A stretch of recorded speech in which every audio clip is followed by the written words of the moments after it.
Hi అండి. అందరికీ నమస్కారం. Welcome to my channel. ఈ వీడియోలో ఉద్యోగులకు మరియు పెన్షనర్లకు ఇన్‌కమ్ టాక్స్ తాజా సమాచారం. ఈసారి ఆదాయపు పన్నులో ఆహ్, వచ్చినటువంటి మార్పులు, మినహాయింపుల గురించి పూర్తి వివరాలైతే వీడియోలో తెలుసుకుందాము.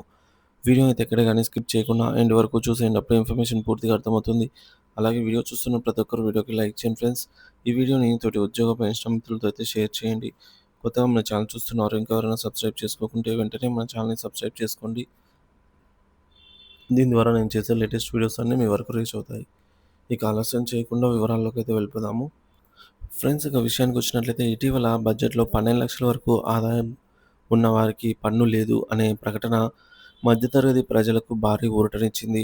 అయితే ఆదాయం 12,00,000 దాటితే మాత్రం 4,00,000 నుంచే స్లాబ్‌ల ప్రకారంగా పన్ను చెల్లించాలి అనే నిబంధన తీవ్రమైన అయోమయానికి, ఆందోళనకు దారితీసింది. కేవలం కొన్ని వేల రూపాయలు ఎక్కువగా సంపాదించినందుకు లక్షల్లో పన్ను కట్టాల్సి వస్తుందా అనే భయాలను తొలగించేందుకే ఆదాయపు పన్ను చట్టంలో మార్జినల్ రిలీఫ్ అనే అద్భుతమైన రక్షణ కవచం ఉంది. దాని గురించి వివరంగా తెలుసుకుందాము. అసలు అయోమయానికి కారణం ఏమిటి? బేసిక్ ఎక్స్‌పెన్షన్ వర్సెస్ రిబేట్ అంటే ఏంటి? చాలామంది పన్ను మినహాయింపు ప్రాథమిక పరిస్థితి బేసిక్ ఎక్స్‌పెన్షన్ లిమిట్‌ని 12,00,000కు పెంచారని పొరపడుతున్నారు. కానీ జరిగింది అది కాదు. ప్రభుత్వం ప్రాథమిక పరిమితిని 3,00,000 నుంచి 4,00,000 వరకు మాత్రమే పెంచింది. ఆపై రీబేట్ పరిధిని అయితే విస్తరించింది. గత విధానం 3,00,000 వరకు గతంలో 3,00,000 వరకు ప్రాథమిక మినహాయింపు అయితే ఉండేది. ఎటువంటి పన్ను కట్టేవాళ్ళం కాదు. 7,00,000 లోపు ఆదాయం ఉన్నవారికి లెక్కించిన పన్ను రూ. 20,000కు సెక్షన్ 87A కింద రీబేట్‌గా తిరిగి మినహాయించేవారు గతంలో.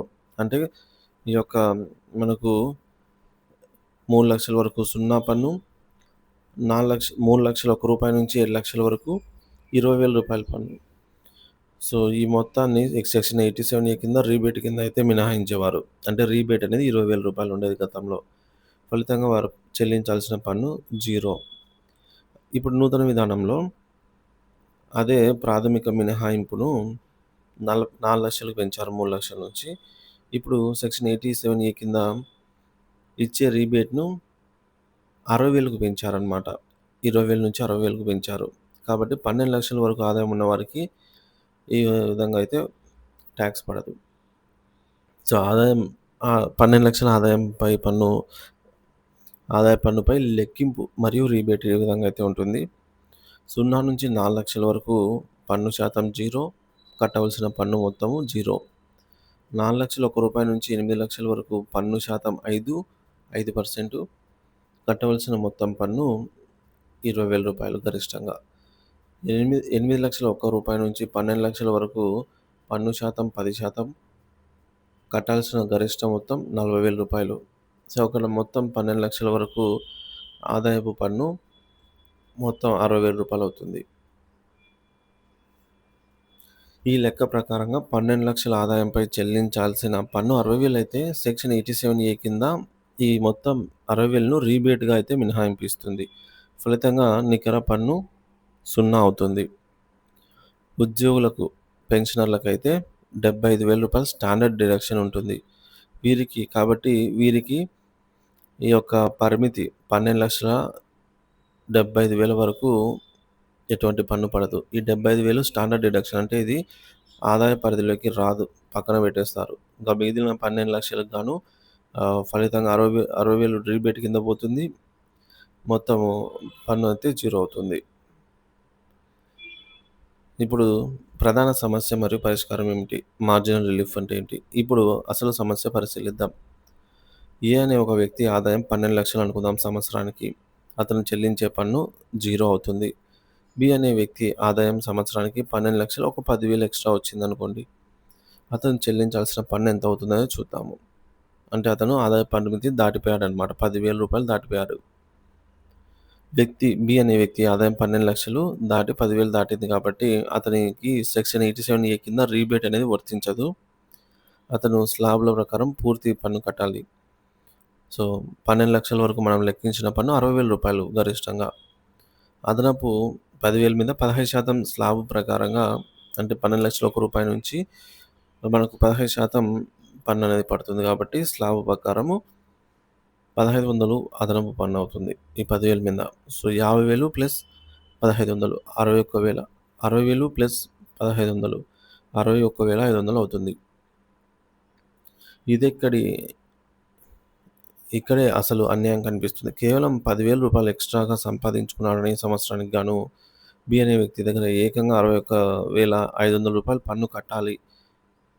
అంటే అతని చేతికి వచ్చే ఆదాయము నికరంగా 11,48,500 మాత్రమే. ఇ ఇది ఏ అనే వ్యక్తి ఆదాయం కంటే చాలా తక్కువగా ఉంది. సో, ఏ అనే వ్యక్తి 12,00,000 సంపాదించుకొని 12,00,000 కాపాడుకోగలిగాడు. బి అనే వ్యక్తి 10,000 ఎక్స్‌ట్రా సంపాదించుకొని ఈ విధంగా నష్టపోయాడు.